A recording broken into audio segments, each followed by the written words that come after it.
How's it going, fight fans? Welcome to mindforcombat. If you're new to the channel, my name's Rohan. It's my platform with MMA and boxing related content. And if you're new here, why don't you help me to grow to the channel? All you got to do is hit the subscribe button, like the video if you like it, dislike it if you don't, and maybe get involved in the conversation in the comment section below.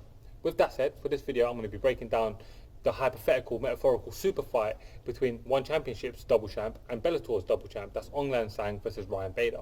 Now, there's a couple of reasons why this fight appeals to me. Firstly, they both got 2 world championships in 2 weight classes. That means 4 world championships will be coming into the one fight, and secondly, it's outside of the UFC. So outside of the UFC banner, this will be a huge fight that will draw a lot of interest, that will get a lot of people talking about it, and it's something that will be very, very appealing to me.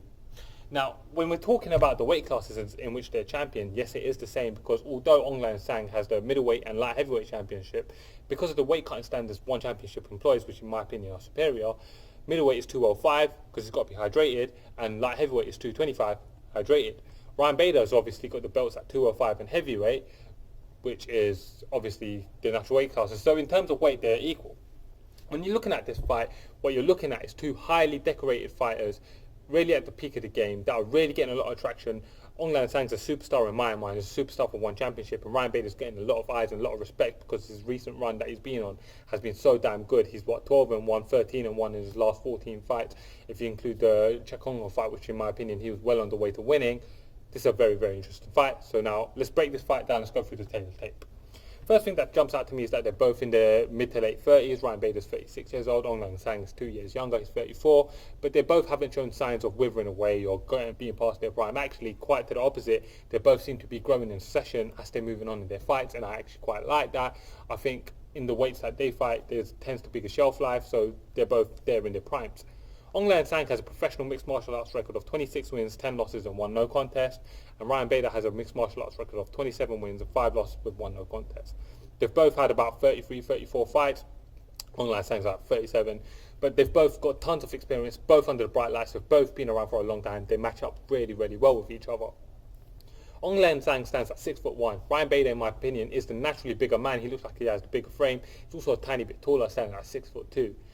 The issue that I have is that I can't find Aung La Nsang's reach anywhere, so if you guys can find it, just comment it below. But everything that I've found from non-credible sources says about 72, 73 inches. Ryan Bader's got a known reach of 74 inch, so I would say he's got a slight advantage over him. It would surprise me if Aung La Nsang is above 74, just looking at his frame.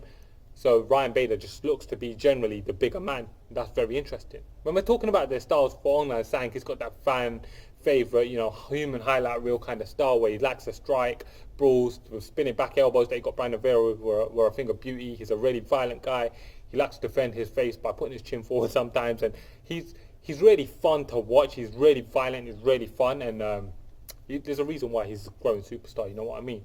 Ryan Bader's got that wrestle boxer style where he can box, he's got good striking, he's got developing fundamentals. Actually, over the years, he's really coming into his own from a striking standpoint, but he's always been a really, really good wrestler and really, really good grappler, and when push comes to shove, he's always been able to use those skills, so I would describe him as a wrestle boxer. Let's look at some of the key wins.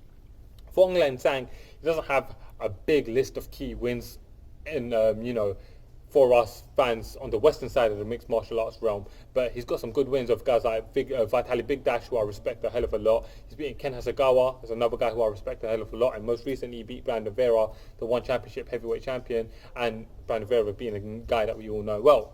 Ryan Bader has one of the best resumes in all of MMA, particularly at light heavyweight. He's got 2 wins over Rogerio Nogueira, Antonio Rogerio Nogueira. He's got 2 wins over Phil Davis. He beat Rashad Evans to start Rashad Evans' downward slump, which was, a sad thing to watch, but he got him at the beginning of it, so we've got to give him that. He's beaten Alea Latifi, who's still top 10 in the UFC. He's beaten OSP, who's still top 10, top 15 in the UFC at least, and more recently he's beaten guys like Matt Mitrione and even the great Fedor Emelianenko. Obviously, he's also beaten guys like Rampage Jackson, so he's beaten a ton of great guys. He's got a great resume. He should really be able to hold his chest up high. He's done a lot of great things in the sport. The issues for Aung La Nsang is that he's hittable. Like I say, he does take a lot of shots. Ryan Bader hits hard, so how does that play out?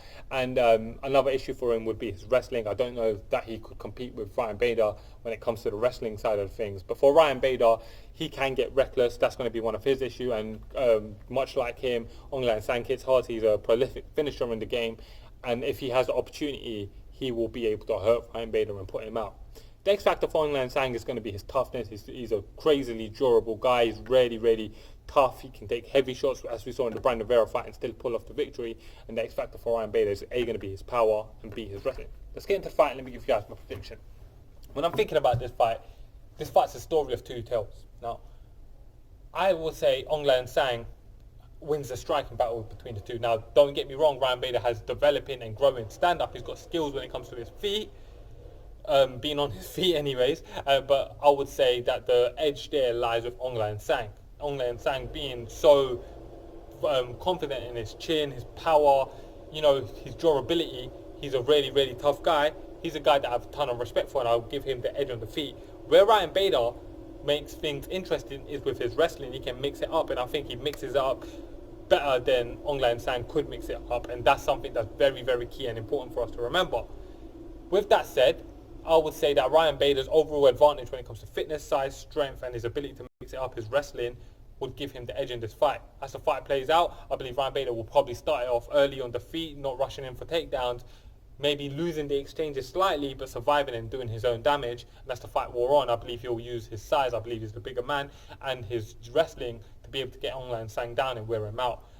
Although I'm a huge Aung La Nsang fan, I keep my bias out of all my predictions, and I would say that Ryan Bader would be able to either A, grind out a victory where he wins 5 rounds, particularly the later rounds 3, 4 and 5, or B, he would be able to get a submission finish later in the fight. So fight fans, for my official prediction, I would go with Ryan Bader to either grind out a decision or get a submission finish later on in the fight.